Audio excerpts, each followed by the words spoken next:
Welcome, everybody. Merrill Chandler here, your host of the Fundability Podcast. Glad to have you joining us again. We've got an exciting episode here for you. I have Eddie Speed, king of notes, king of the marketplace, because this man knows how to pivot based on what's happening in the market. And so I brought him here for this episode because he's going to give us a state of the union. What's happening in the market, why people have been doing what they've done in the last few years, and why they're moving towards the advantages of moving towards notes in this particular environment.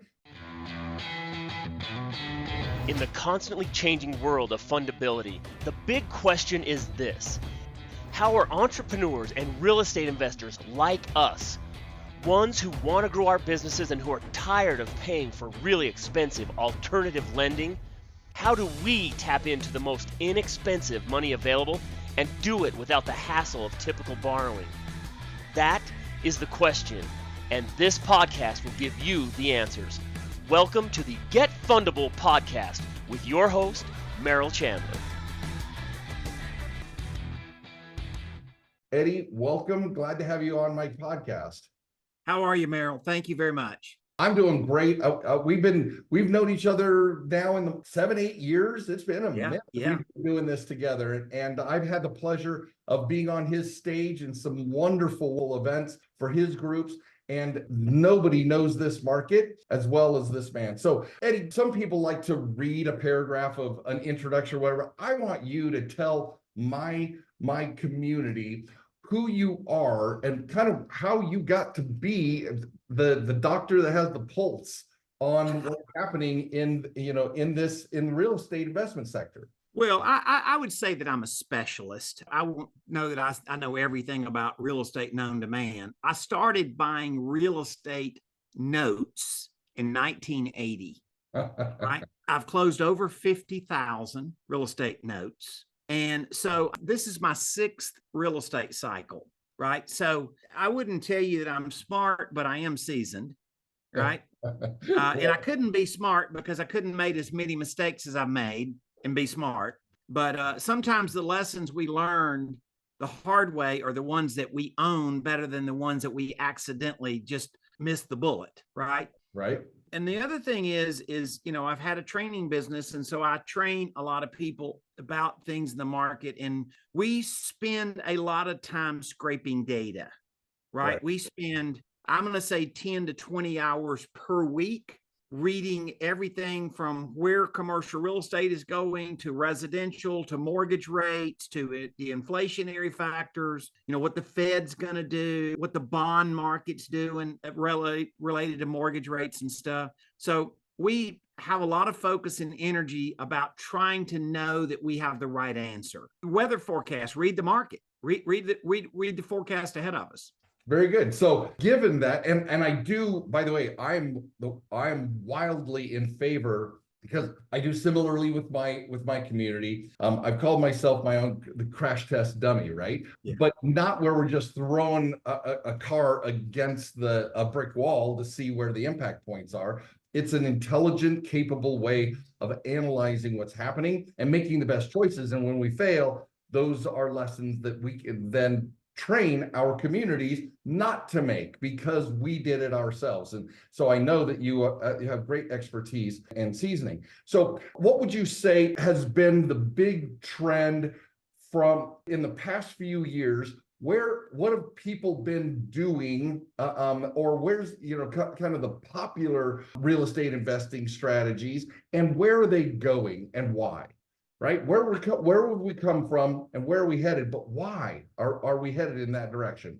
Well, if you look at every stat out there, we have this great insurgence of people buying rentals. We virtually doubled in the whole single family residential world. We doubled the amount of properties that were owner occupied going over to rentals. Got it. Right. There was a lot of reasons for that. And then you look at the other side, which is people investing in syndications, in apartments. Multifamily, of course, is the topic of the decade.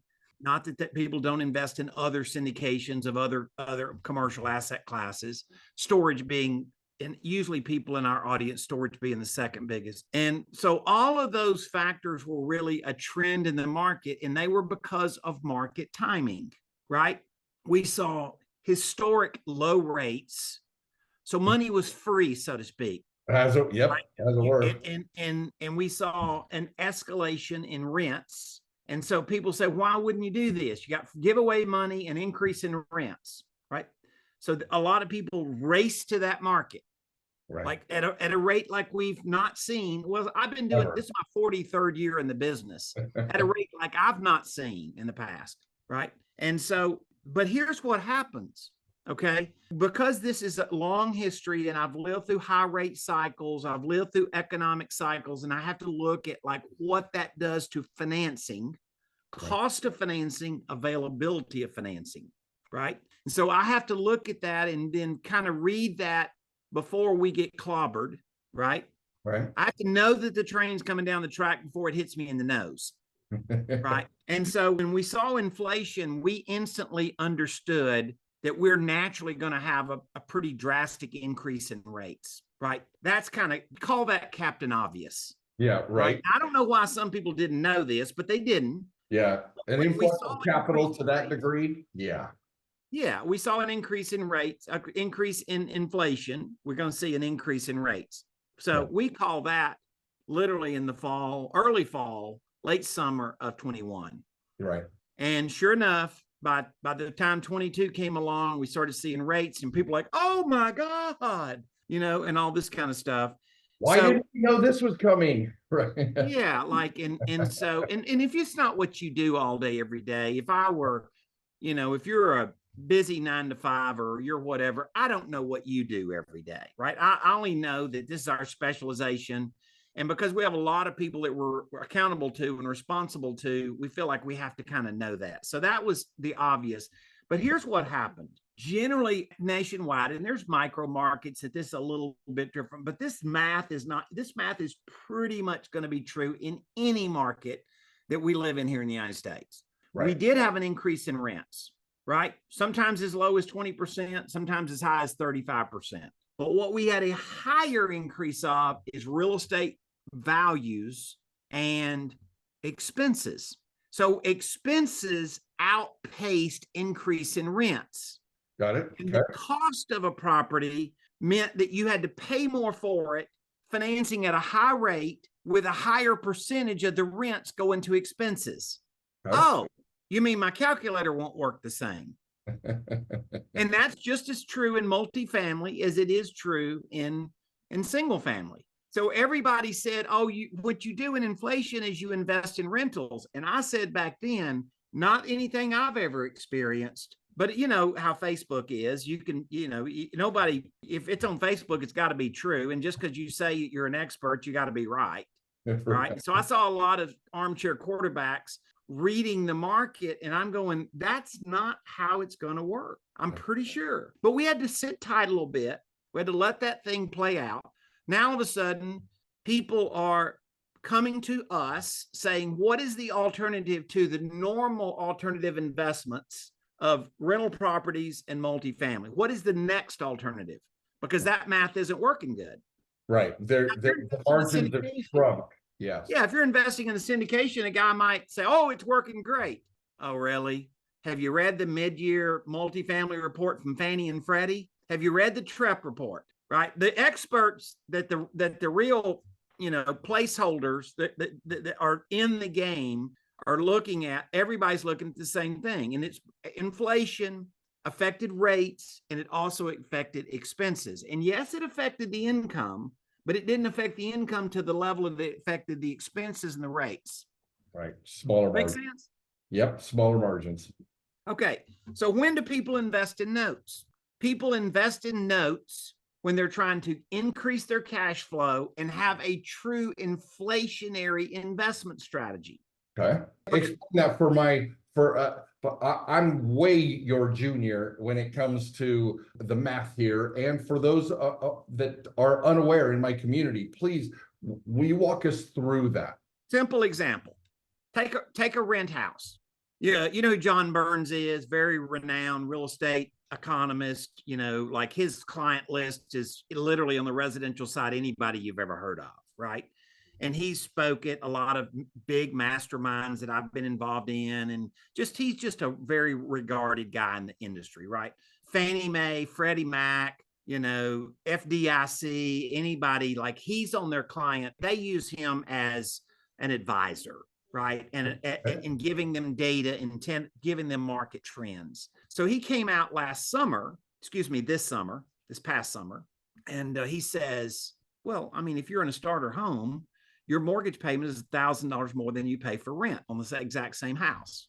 So I read that and I said, oh my God, that's the best news I ever heard in my life. Now, most people would laugh and say, why could you say that? Well, that means I want to be the bank. Because why do I want you to go to the bank and pay more in rent when you could pay me more than rent? Right. And no expenses. Okay. What? You mean I could seller finance my property and get a way bigger payment than just rent? And with seller financing, I've got no expenses. I'm the bank. I'm not the landlord. Right. And with being landlording, probably half of my income's going out the window to expenses. Right. So you could more than double your income by seller financing your own rentals. That's solving one problem that people have in the market. That's not every problem we solve, but it's a great example of we're in a note cycle versus a rental cycle. So let me break this down so that I can understand. So what you're saying is that if I have a third-party bank, and part of my expenses is I pay the mortgage, and then I have PITI, everything that goes with it, and then someone pays me rent, and my margins have collapsed because I'm paying this note to the bank as my chief expense.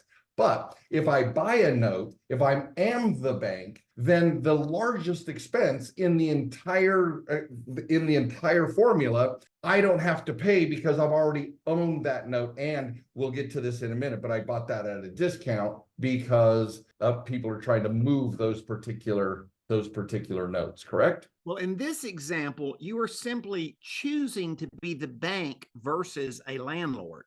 You're choosing to seller finance your property. Got it. Okay. Because you can net more than double the income than you can just keeping it as a rental. So not only did interest rates go up, but taxes and insurance and maintenance and repair costs and stuff. So all of a sudden, those expenses mean that I'm responsible for those as a landlord. Right. But when I'm the bank, I'm just lending my money at a far better rate than other investments that I can earn a return. You easily in the note business, 8, 10, 12% yield effectively on your investment is the norm, right? Okay. You're not netting that. You're not netting that with rental properties. Right. Right. In fact, most people with rentals income has gone way down. They say, well, my rents went up, but my expenses went up higher than my rents. The expense side outpaced the rental raise side. Right. Correct. And so now all of a sudden, that one thing that people come to us and say, well, my God, when I run the math that you're telling me to run, or you're showing me how to run it, my God, Eddie, I'm making way more income seller financing my rental than just keeping it. And the answer is, I already know that. And people say, oh yeah, but I don't get the appreciation. Yeah, you do. You get it up front. Oh, I mean, you don't wait for your appreciation. Right. Because you're getting paid your appreciation now, right? Over time. Exactly. So this becomes, and here's the thing about it, Merrill, what if I own a note, my labor factor, my work factor, my headache factor, I can own 1,000 notes for the same labor factor that I own 100 rentals. Why wouldn't you do that? Because some people want their time back. Yeah, exact. Time and money freedom. They got money, but they don't have time because they're leveraged to the hilt, right? Right. So manage all that. That's just that market timing has caused that. So some people create their own notes and we help them figure out how to do that. Okay. And then other people say, I just want to buy a note. I hear rentals can kind of be a headache. That's a joke. Right. Yeah. Right. I'm They're laughing. pretty dang sure they could be I'm ahead. not in the rental business because I had one rental. My whole crew know, my community knows this story, but I did it once. I will never do it again.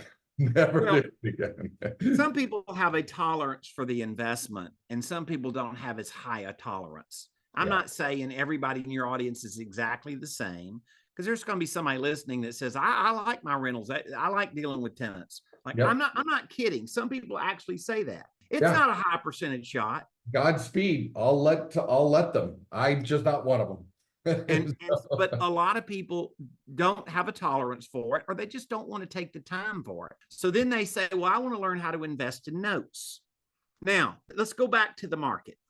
Okay. We have an excessively higher inventory of notes than we had 2 years ago. Why Okay. is that true? Okay. Let's look at the commercial sector. Commercial property, multifamily, office, warehouse, industrial, all of that family, right? That loan production is down about 70%. Right. Right. Yeah. So the lenders are bracing up for a bomb. They've doubled the down payment in most cases.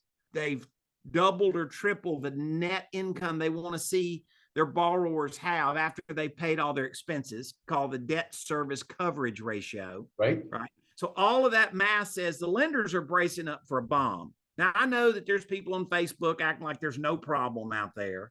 Those are promoters, though. They may not be operators. You got what I'm saying? I do. There's a massive problem out there. Every mastermind I'm in, people are running for cover that are heavily invested in commercial. Yeah. And people think multifamily is not commercial. I'm going to say to you, wrong, Kimosabe. Right. It is definitely commercial, right? Yeah. By the way, Fannie and Freddie, who does lend money on multifamily, which is the commercial asset class, their production's down 60 or 70% this year. So understand there's less deals happening and less people can do it. Right. And the banks are taking cover, and they were, I believe, 72% of all commercial loans a year and a half ago were done by the smaller banks, the banks less than the top 25 banks, regional and community banks. And they're bracing up because they're trying to not get shut down by the FDIC. And there's huge amount of press about this. So I assume that your audience kind of already knows there's an issue there. Right? Well, that means that private financing, note creation, or banks making their clients sell notes, or banks selling notes themselves at a discount is, well, I can tell you this, our bid list now this month is literally 8 times higher than it was 12 months ago. Wow. Literally. Wow. So understand that the cycle in the market is there's a lot of inventory of notes, and we have a lot of people wanting to trend a note. So it's timing. You know, how many people have said every time there's a bad time, there's somebody that knows how to make money in it? Right. Well, okay, that's just happened to be our specialization. This is exceptionally popular note time, is what you're saying. Notes for some operators, notes are awesome all the time. But right now, you're saying this is the wave to catch. The Texas plate on my pickup says, I love notes. And I've been doing it for a long time. And I've made notes work in a lot of different cycles. But obviously, the influx of people that are trying to figure this out, because once again, they're having to find another alternative investment to the more traditional alternatives. All alternatives are where people aren't investing in stocks and bonds. They've moved away from that. They're trying to have a little more control over it. And so they chase rental houses, and they chase, investing in commercial syndications. Yeah. Excellent. All right. Well, thank you, first of all, for that. What would you say is, if you were to look at your crystal ball, what does the next 12 to 24 months look like in this cycle? And how do we know how long we've got to play to catch this big wave, right? They're called Mavericks, and I've done a little surfing in my day, and the central coast of California is wildly known for some of these amazing waves. So, well, what does it take to catch this Maverick? what do we need to do? What does my community need to do? All the random listeners who might find this podcast, what do they need to do in order to catch this wave? Well, this is what I built a training business over 20 years ago because people don't accidentally invest in notes correctly. Right. You don't slip and fall into a note. Right. Right? And so I built a note school. That's what we call it. And I did that for the purpose of showing people how we do it. How do you find a note? How do you identify the risk? How do you make a good decision? Should I buy this note? Should I not? Should I sell or finance this property? Should I not? Who should I sell or finance? What qualification standards should I do? So we put some tactical processes in place so that if you're going to do it, you're not a maverick. Right. You're not taking some wild risk and you're simply doing it. So looking forward into the market. Okay. I'm very close with some people that run some fairly substantial hedge funds, right? That literally have mega billions under management. Right. So occasionally they'll share with me kind of their forecast, which seems to all be matching right now, whether it's Fannie Mae saying it, whether it's, Goldman Sachs saying it. We're headed into a recession. It's not going to be super big, but we are headed into a recession. Rates for residential properties are going to be flat, right? We may see a decline a little bit towards the end of next year. Real estate values next year are predicted to be flat for residential properties. Okay. So in other words, we're not in a growth mode. We're not in a big appreciation mode. People are kind of holding on. Yes, there's a shortage of houses. True. But there's a bigger shortage of people that can afford them. Okay. Right. So it's supply and demand. Yeah. If we didn't have a shortage of houses with the market economic variables in front of us, we would see a fairly substantial decline in residential values. But because of a shortage of houses, the market, all the forces pulling back and forth, I believe pretty much all residential experts are calling for it to be even. That's where I see on the residential side. So demand and supply are going to keep things pretty flat. Yeah. Now, by the way, we're deeply involved in buying defaulted residential mortgages. So you see that forecast is really good for us. We're not wanting a decline in values. We're going to see more people doing private financing because bank rates aren't affordable, right? And underwriting has gotten really tight. About half the people that could qualify for a mortgage before the virus can't qualify today, excluding rates, just other underwriting standards. So mortgage bankers generates a graph, that says that it's called the Mortgage Credit Availability Index. It's at about half. That index number is about half of what it was in February of 2020. Okay. Right. So not only have rates gotten high, but underwriting's gotten a lot tougher. Okay. Right. Yep. Now let's look at the commercial side. Okay. Office dropped substantially in value in the last 12 months, according to John Burns and a lot of other sources. The gold standard in commercial real estate is TREP, TREPP. So if instead of listening to your promoter on Facebook telling you what the market is, why don't you do your own research, right?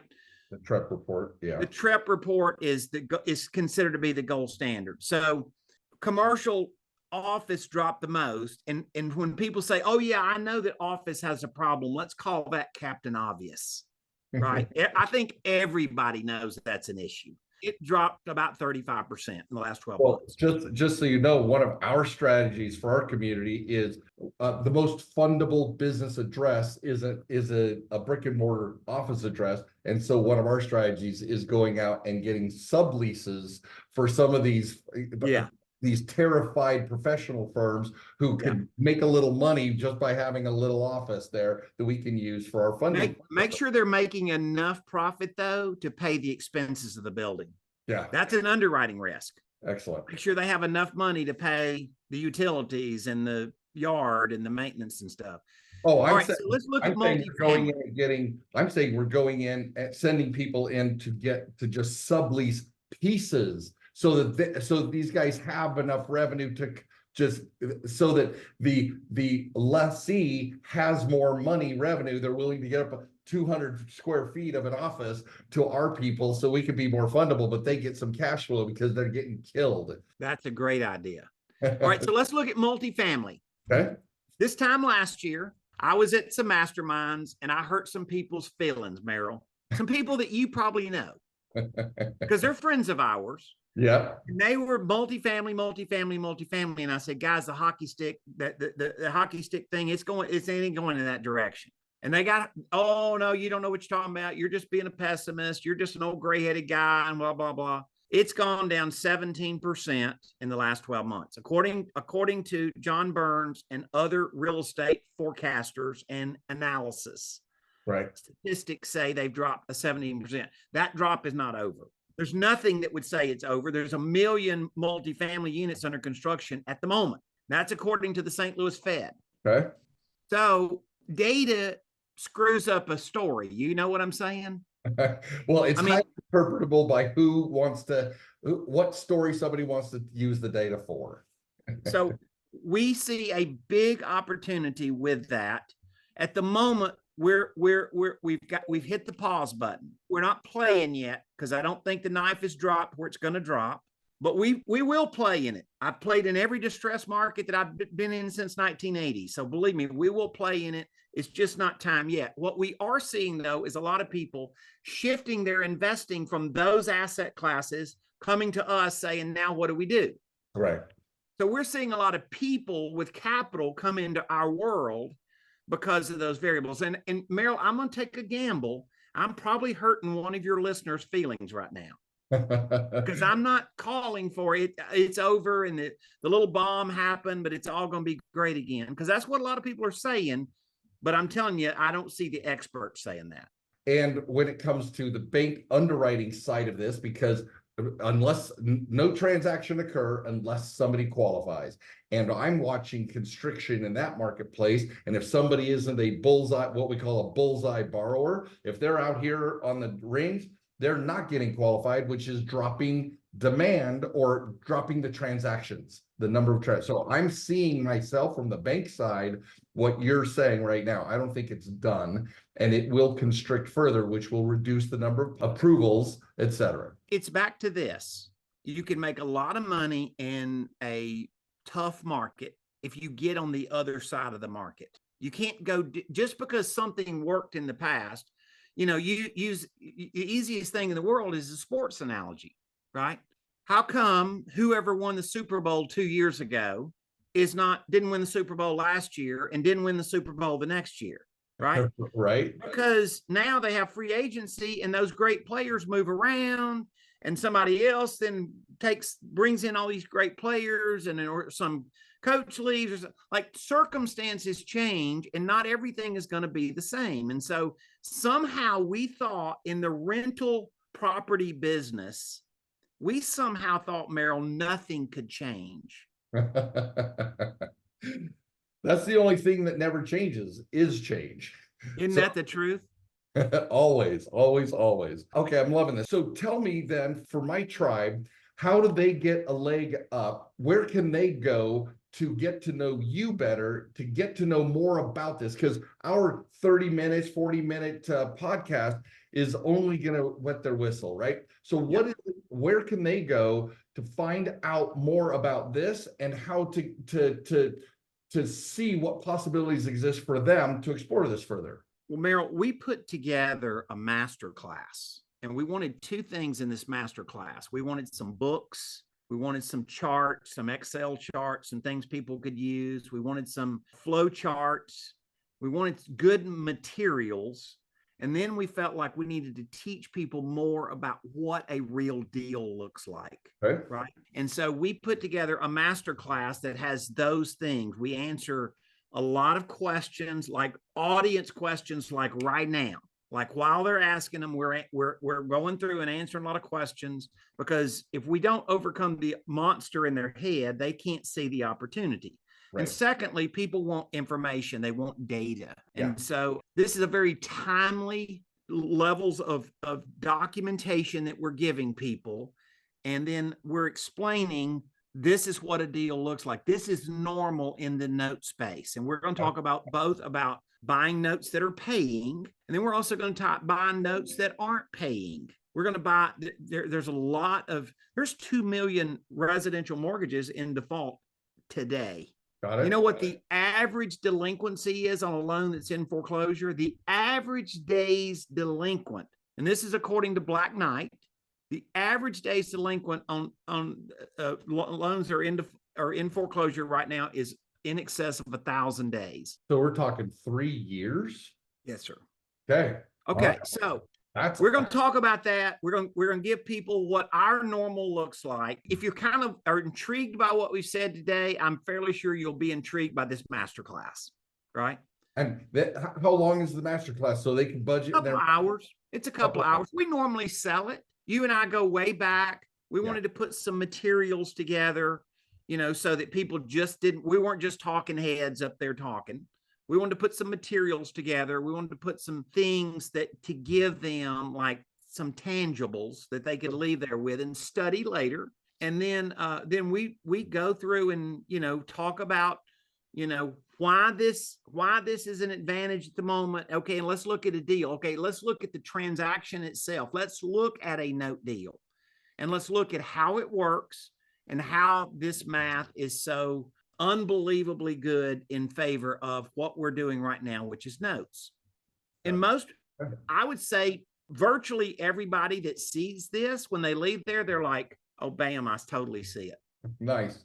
Well, where can they find this wonderful offer that you're providing? Where can they find this? I'm going to send them to a special page on our website. I'm not going to just send them anywhere because this offer I'm making, I'm giving them some special things because of our relationship with you, Merrill. Awesome. Right. So they're going to go to noteschool.com/Merrill, right? Just your first name. Merrill. Make sure it's not Merle. Or Merle. It's Merrill. Yeah. So noteschool.com/Merrill. Okay. Yeah. The little / Yep. right? Yeah. And that takes them to a page where they're going to be able to register for the masterclass, and we'll have some fun with them and stuff. And, if I look excited, I am excited. I've lived through a lot of cycles in the market, but I'm telling you, this runway in front of us in this business it's solid. We're ready for it. Excellent. Well, Eddie, this is it's always inspiring to talk to you. When we saw each other at the mastermind and reconnected, you were literally just on fire with what's going on in your space, right? And your space as a component of the larger real estate space. And that's when I knew I wanted to get you back in front of my people and make sure that you were able to inspire and educate them on really what's happening. I love getting ahead of the game, and my community knows we're cutting edge in fundability. I mean, there's nobody else in the marketplace that does anything remotely close to how we prepare people. In fact, one of our highest fundings, our second highest funding ever, was Teresa out of your crew, who's taking notes to this day with a $500,000 line of credit, right? That's absolutely true. Hundreds and 200s and 300s. Man, she killed it with that 500 and still using it to this day. So my people know that your people are very successful in doing what we do. So thank you for being here. Thank you for educating my community and everybody. Noteschool.com/Merrill, noteschool.com. Go just get educated. You guys know how important this is to me. Choose to not do it. Great, but only choose after you have educated yourself that this is something that you do or don't want to do. Make that decision after you get informed. This is Merrill Chandler, your host in the Fundability universe. Thank you, Eddie, for being with us. You guys have a blessed rest of your day, and we will see you on our next episode. Thank you for listening to the Get Fundable podcast. Please leave comments because Merrill would love to read about your aha moments from this episode. And be sure to visit getfundable.com to read our blog, get important links, join our community, and much, much more, like ordering Merrill's tell-all book that is changing the world, The New F Word. And you gotta tell your friends about this podcast because we want them to get fundable too.